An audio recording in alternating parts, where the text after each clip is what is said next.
we got really good at organic growth in the sense that we could get a customer to start using the product. And if they liked it, they would then say, well, can you integrate it with our electronic health record? Can you add this feature? Because it was a very modular system. They would also say, well, we now want to expand it out to 6 other hospitals. Right. And so all of our growth was actually at one point was coming from existing customers, which is a good thing.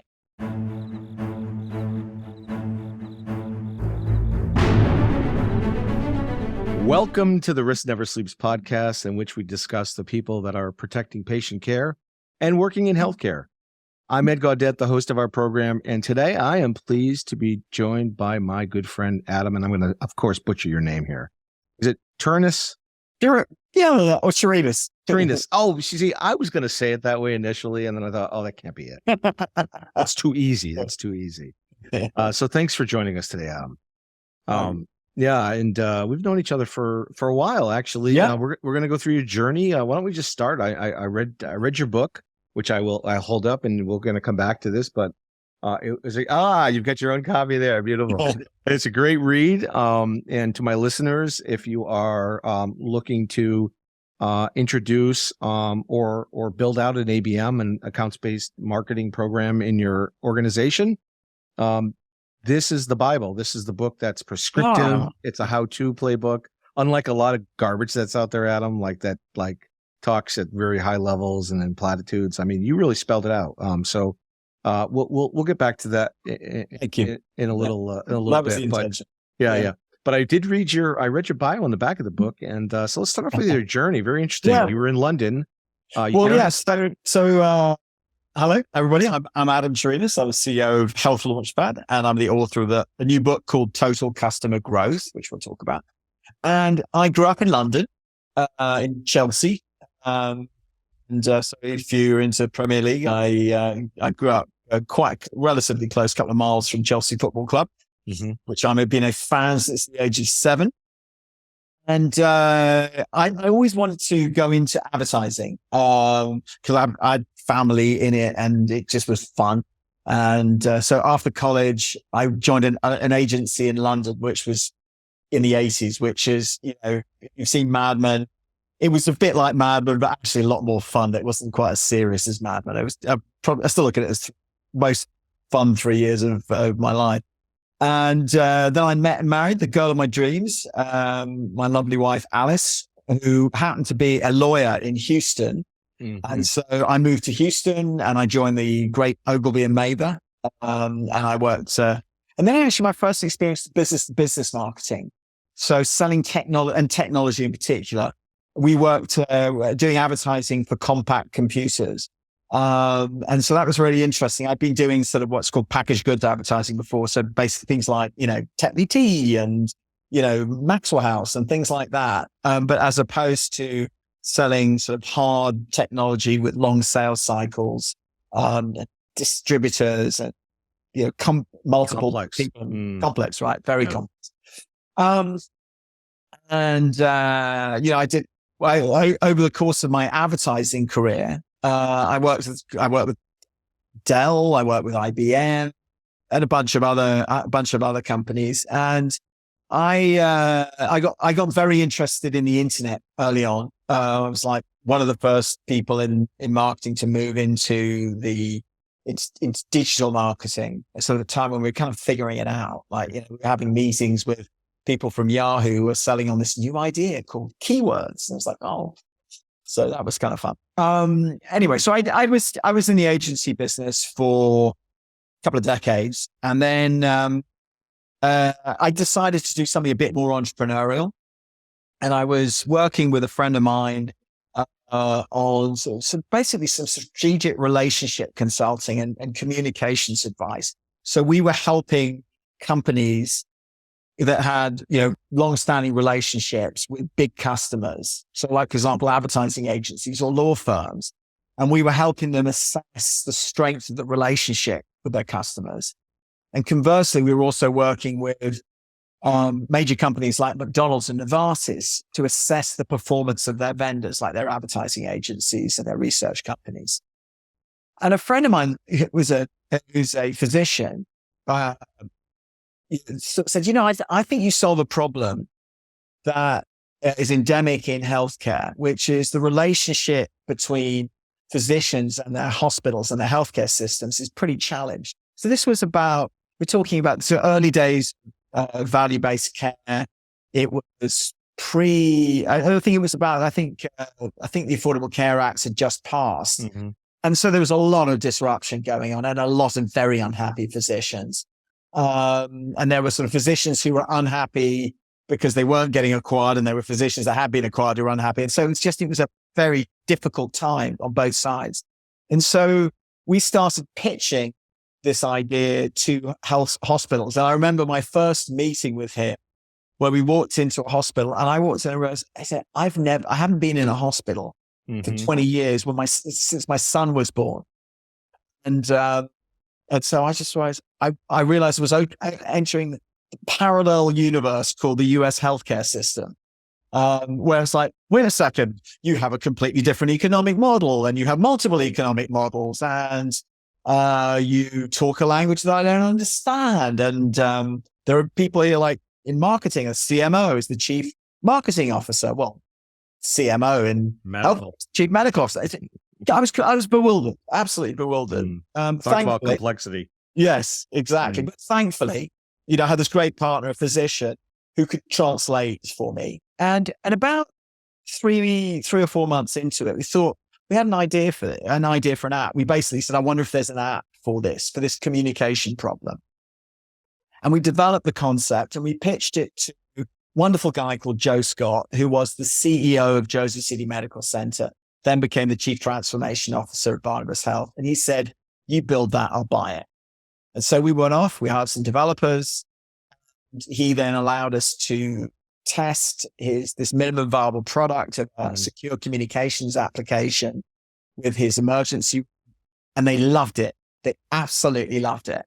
And so much so that at the end of the pilot, we said, we've got to take it off you, and they wouldn't give it back.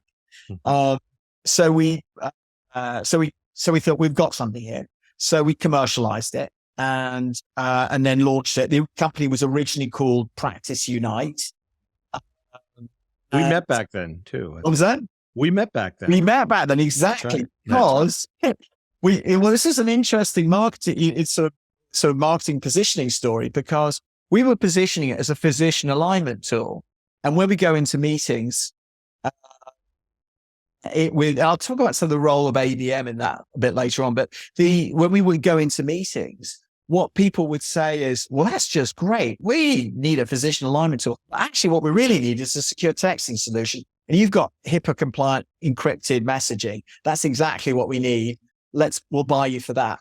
So we just realized that we had unwittingly entered what was then an exploding market, where you were leading the team at Cortex, right? That's right, in Imprivata. At Imprivata, yeah.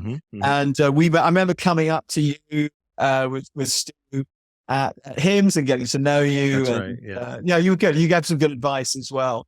And then we also, around the same time, we met the guy, I can't remember his name now, the guy who founded Perfect Serve. And sure. We were looking at what Tiger Connect or Tiger Text. So all of that, and we're all in competition with both Sarah and it was it was a fascinating time. And long story short, we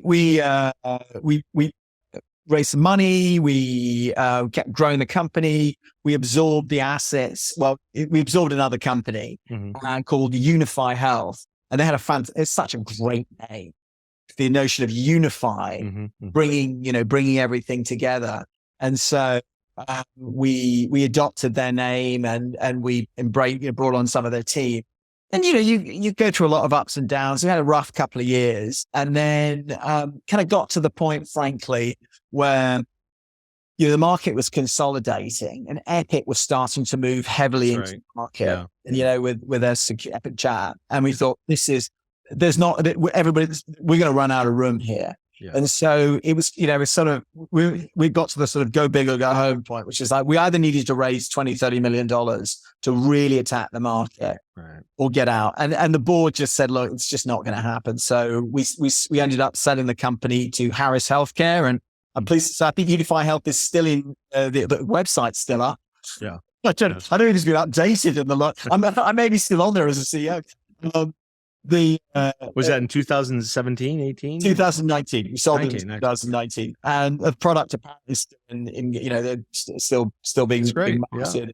Yeah. And so after that, I thought, I actually want to go. I took a bit of a break, traveled, and then I said, I want to go back to my roots, which is marketing.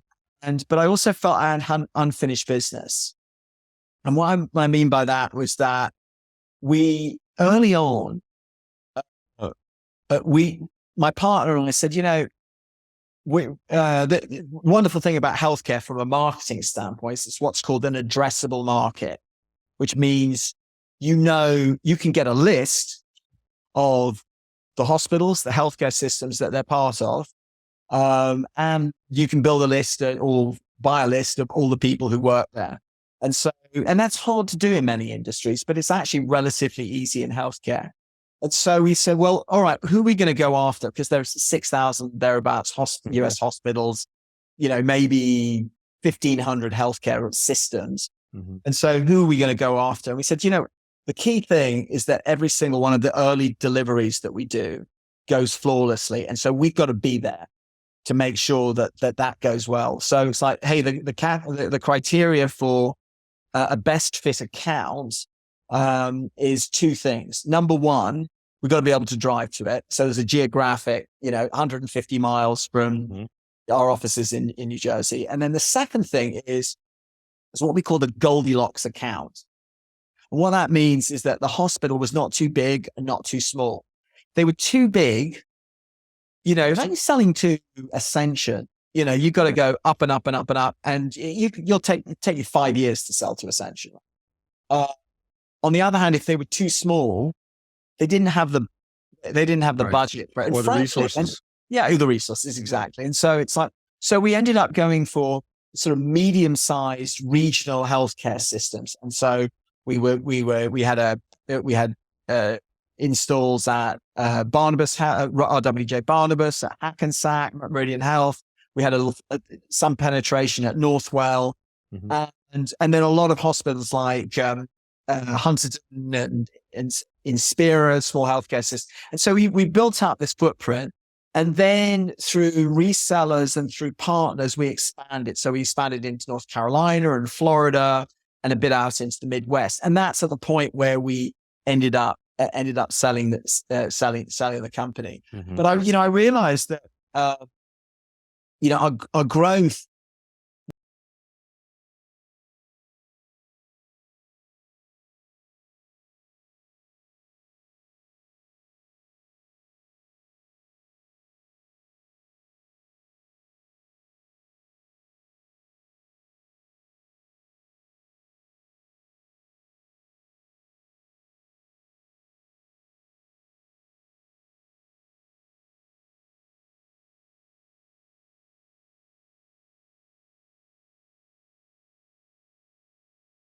But we stopped being as effective in getting new customers.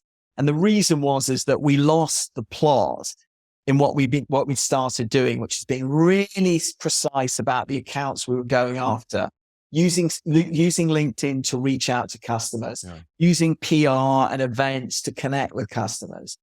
And so, and I was always frustrated that we lost that trajectory. And so I then, when I started Health Launchpad to help companies get into the healthcare market. But as I was going through that process, I then started to learn about a thing that had been around for about a couple of decades by then, called account-based marketing, ABM. I realized, well, actually, when we were being successful, that's what we were doing. And the other thing is in the second, kind of like, think about it, it's like a game in two halves. In the first half, we were really successful at getting new customers. In the second half, we were really good at organic growth for growing the existing customers. And I realized it's like, it sort of fits into these two things. One is, account-based marketing. Frankly, one of the problems with account-based marketing, there is many definitions as there are people. That's right. There's the notion of ABM and ABX. And so ABM tends to be more thought about in terms of how you get new customers. Right. And then ABX is more about how you grow existing customers. Right. And so, so in the, as we've developed Health Launchpad, we've developed this concept of total customer growth, which is the notion of how you find customers, for anybody out there who works for a software company or an enterprise software company or a consulting firm, your part of the challenge is to go out and get new customers. So how you find new customers. And then the second part of the story is that once you've got them, how do you make sure that that they're satisfied and that you can keep them, grow them, and then turn them into your evangelists? Right. Because that's the real secret sauce, is taking your most positive customers and turn them into your strongest advocates. So the notion of total customer growth is that whole customer. Which I love. And you're right. Like, many people think of ABM as that left side of the equation. But I remember when I got your book and I saw the name of it, Total Customer Growth, I thought, oh, what a boring name. Oh, can you come up with something better? Poor Adam, he needs some help here. And then I read it and I realized what you were getting at. I'm like, oh, it's brilliant. It's brilliant in its simplicity. Actually, it covers the exact thing that you were literally prescribing in the book. Yeah, it's funny about the name, because quite a few people have said the same thing, which is just like, did you go with a more exciting title? No, once it reveals itself, it actually is so powerful. And then you realize, then you realize, oh my God, that's it. Like, what else? Yeah. What else would you call it? I mean, it's perfect for it, right? So, yeah. Well, it's like anything, right? With branding, you could put out the word "foo," and eventually, it's that reflection of your customers that creates that brand, right? Right. And if you're doing all the right things, then you're going to treat that brand. So. We had some other ideas, and we actually tested them with folks. And so there were some people who had the same sort of, there were people who I called some truth tellers, who'd say, James Chalmers, so boring. It's like, you should call it, whatever it was. Yeah. I was like, I didn't really care. But then the majority of people said, actually, when I see it with the subhead and when I understand what the concept is, that's the one you should call it. And it's like, yeah, we'll go for safe, but no, I love it. I love it. It actually works well. And again, I think and you've branded, like, it's published by Total Growth. Yeah, we self-published. Yeah, you self-publish it. Yeah. So talk to us about that. What was that like? Well, I'll tell you about the whole process of writing a book, because there's a book about writing a book. Exactly.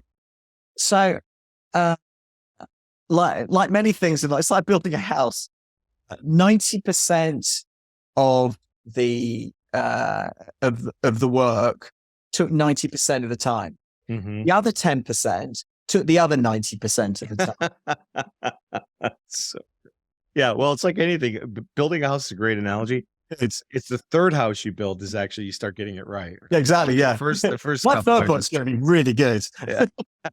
I can't. The prospect of writing another book just fills me. So, how long did it take you? When did you start doing it? Well, here's the thing: is I actually started the process of writing a book in January of 2022. I didn't start writing anything until October of 2022. Maybe September. Spoken like a true writer. Well, I mean, part of the issue was, it's a daunting hill. Like, how do you, you're right. It's 230 pages. It's a relatively short book.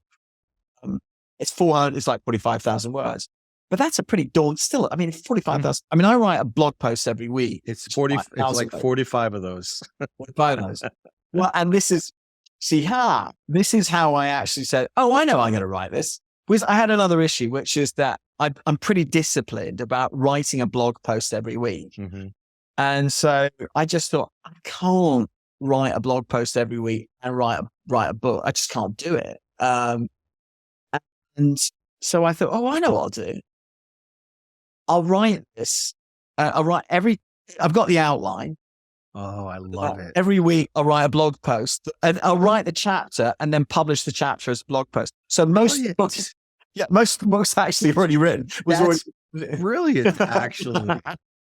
The other thing, which was, and actually was, was actually the sort of the catalyst for getting started, was great friend, Ben Pearson, who was the chief marketing officer of Nivolo, which is a very phenomenal product. Fantastic. And so he bought a company with them, and he had a startup he was going to get. He wanted to take a little bit of time before he started the startup, and get prepared and sort of get his runway gear. And I said, and Ben and I, Ben has taught me a lot about ABM because he implemented ABM using the Terminus platform at probably about 4 years ago, started doing it, and went through the whole journey, really had it humming. And so I thought, well, this is great. I've got a subject matter expert. So I said, hey, look, would you like to write the book with me? So we wrote it together. And so that's why, a lot of the feedback we got for the book is we really appreciate the fact you've actually got real stories in there about how you do it. Yeah, so like no, real life. fantastic. Talk about Terminus and talk about Bombora. Are those two things in it? Were they integrated for him? So Bombora is intent data. Right. So they are one of the leading sources of third-party intent data. So first-party intent data is what activities customers are doing on your website, your first party. Second party intent data is things like G2 and Capterra that can syndicate to you, can let you know, that these customers, people are searching for people in your category, and we will sell them to you as leads. And it's explicit. There's a very clear, very clear process for doing that. Third party intent data, I frankly think it's almost like magic. And God, I wish I'd had it when we were doing, when I started with Unify Health. I mean, I think we'd have been 6 times the size that we had it. But, simple thing that it does is it allows you to identify who might be in market for what you do. So let's say you sell, a clinical communications system. So you would use Bombora to identify accounts that seem to be actively looking for content related to clinical communications. So it's a basically it's a buying signal, if you like.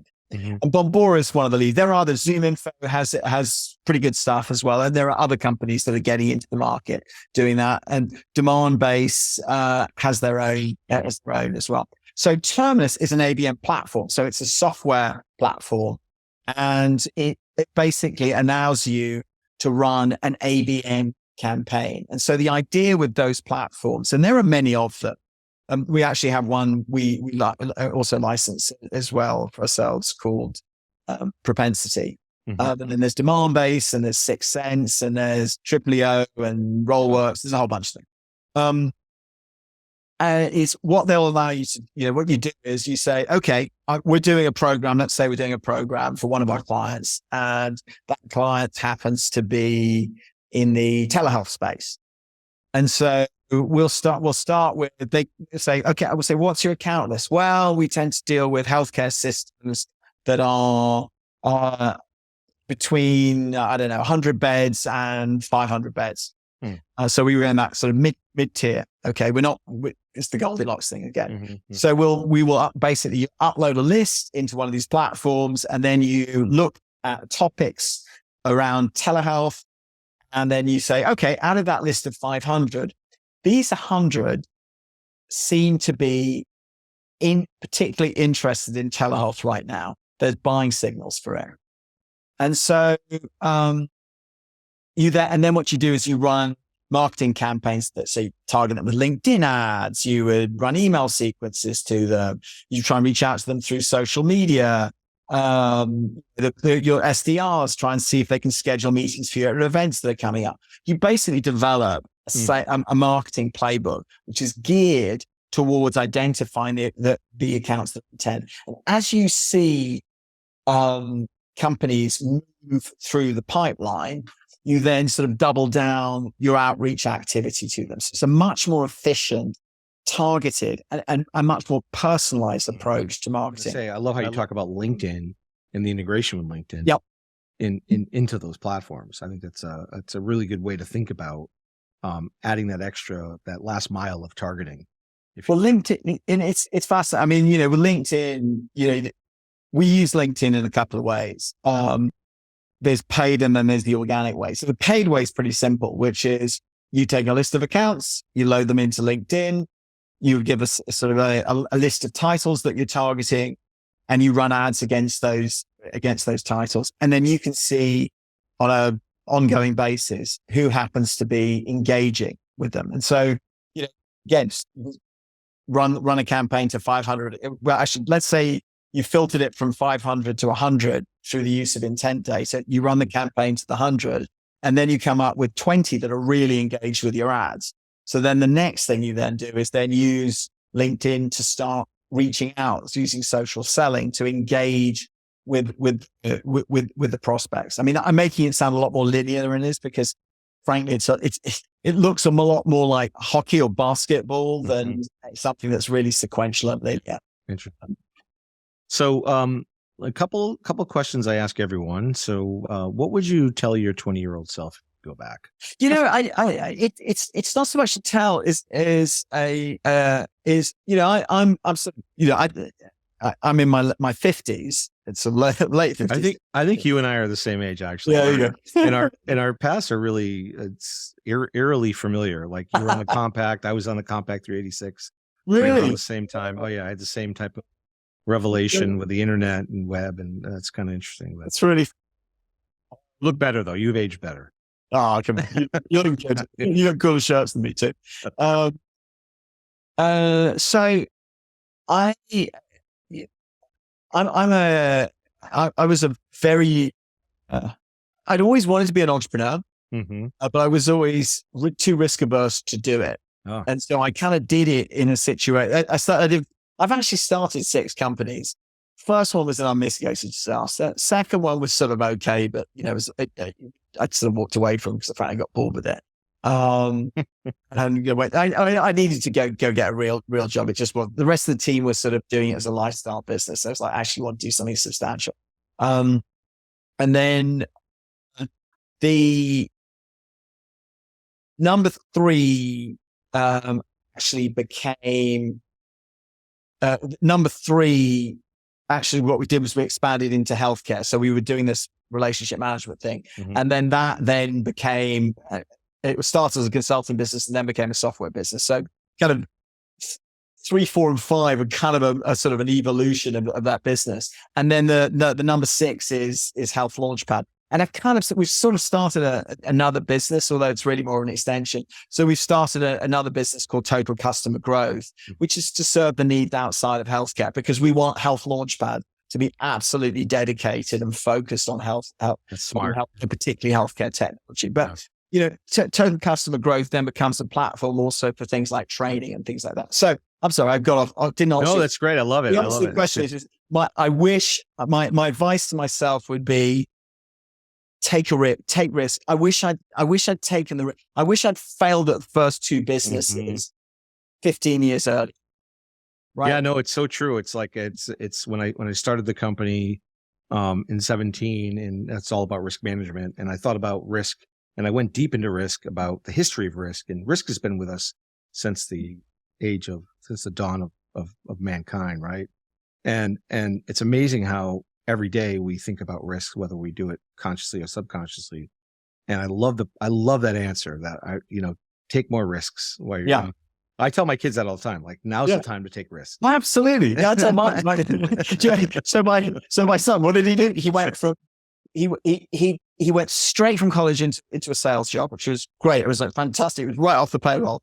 Did tech sales for 7 years, and now he's in law school. I was like, okay, when are you going to take some risks? Not interested. Oh, it's interesting. I think he's frankly, because he grew up around. But my wife, his mom, also is a lawyer and had her own law firm, and so he kind of saw all of the sort of both of us going through having our own startup. How did you meet Alice? I'm always curious. We were. She actually did an exchange at the college that I was at in the UK, and we had a lot. We didn't actually know each other in college. But we had a lot of mutual friends. I remember. We met subsequently. Yeah. I met my wife in college. We've been married. Just celebrated our 33rd anniversary. Yeah. So yeah, I was 30. how long? It'll be 35th this year. Oh, 35. Oh, that's terrific. Wow. So, I've got to ask you this question since this is the Risk Never Sleeps podcast. What is the riskiest thing you've ever done, Adam?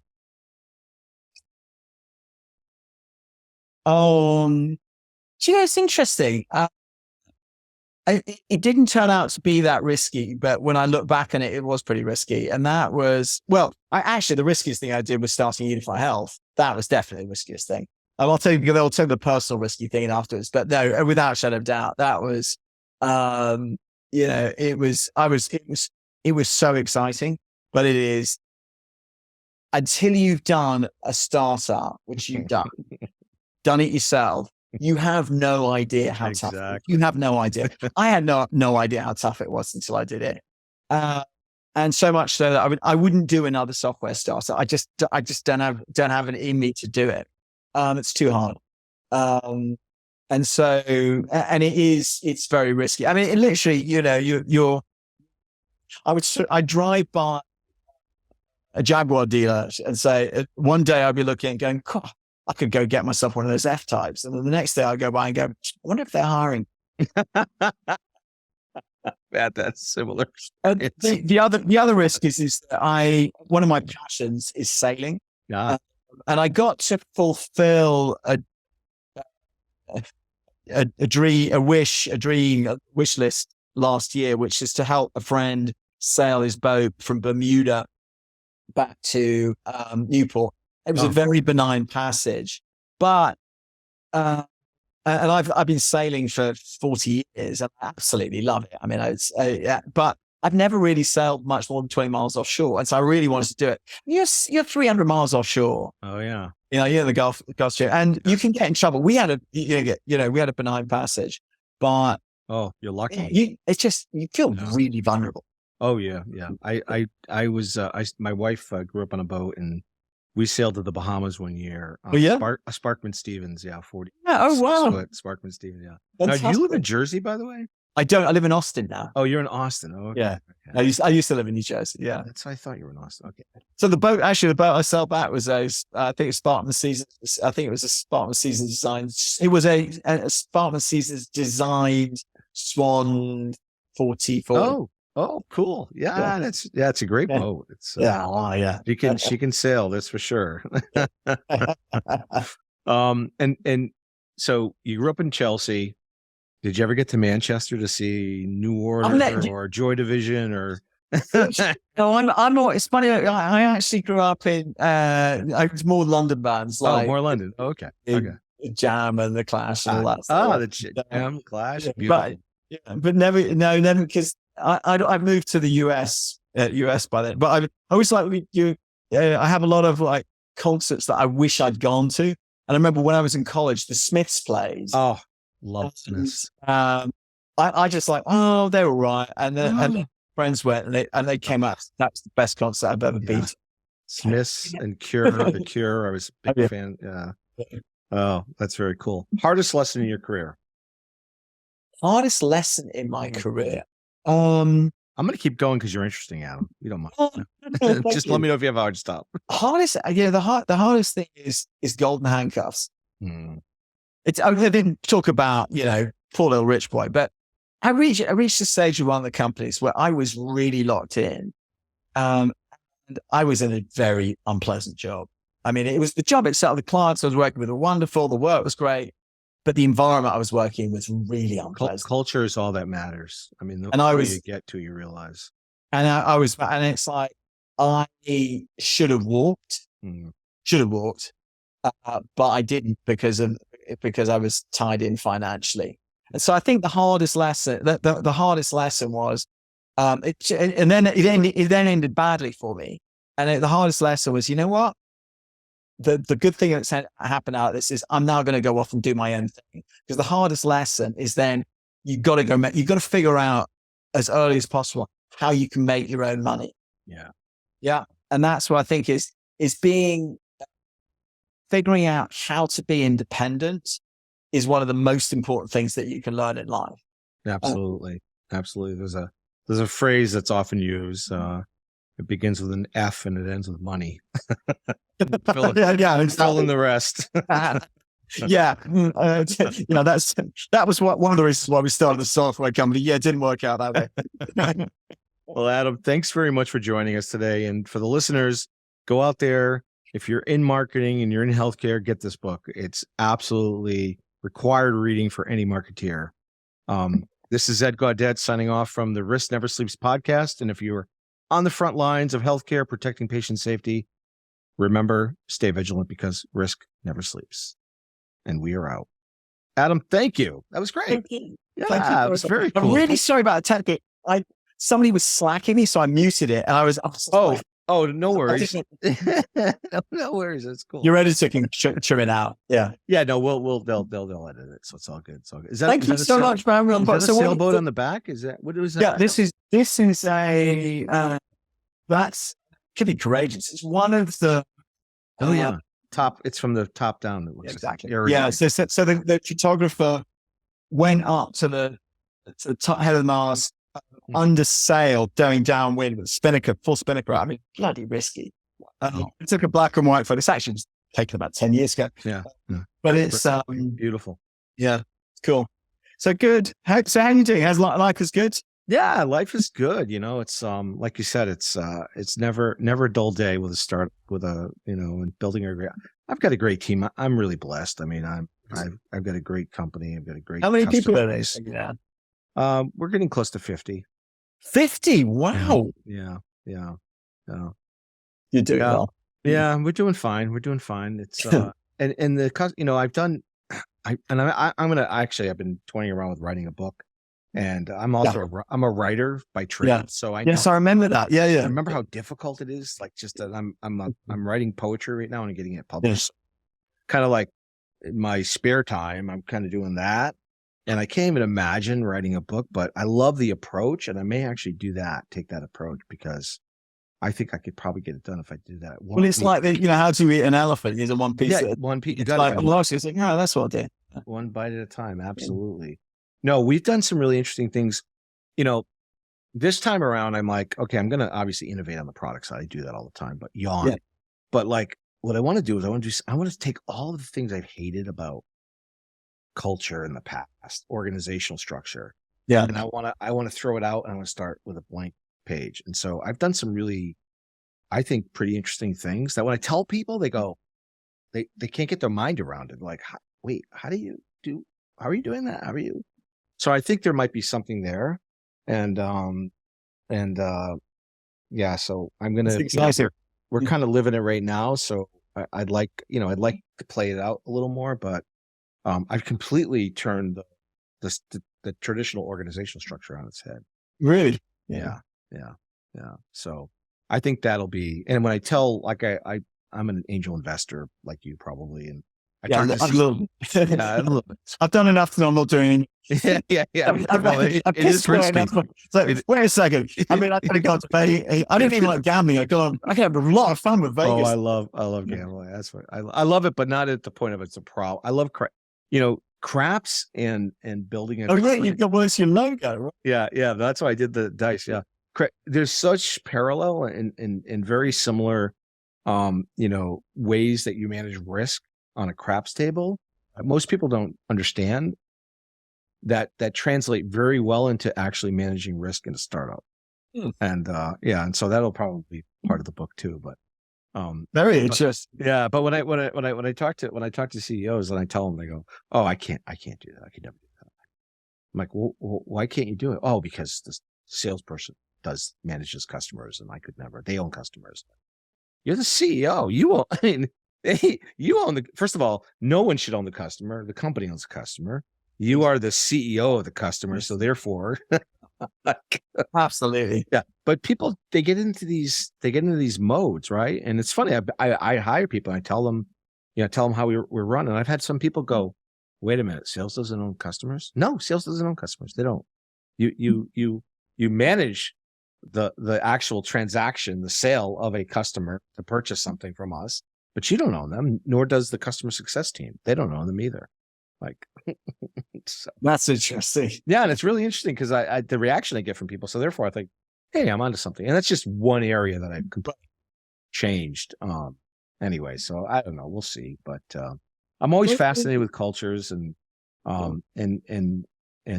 they form and how they grow, and and those elements that you need in a culture.